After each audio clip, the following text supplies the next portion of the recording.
Alright guys, I'm just going to show you real quick how to do this at home. If you want to make a graph, first thing you need to do is you need to set up your data tables.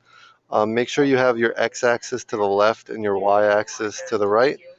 Then you highlight the data that you want to insert a graph. You go to Insert Chart, and it will automatically insert a chart for you. There's a few things I'd like you to do with this chart. First of all, I would like you to name it.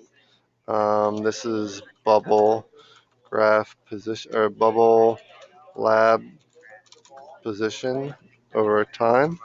And just something that's not just X versus T or whatever. The other thing I'd like you to do is change this line chart to actually make it a scatter chart, and then go to Customize Series, Trend Line, which gives you that line, and then you're going to go to Label and say Use Equation, and that equation gives you the equation, which also gives you the slope, which is that 20, which is what I'm really looking for there.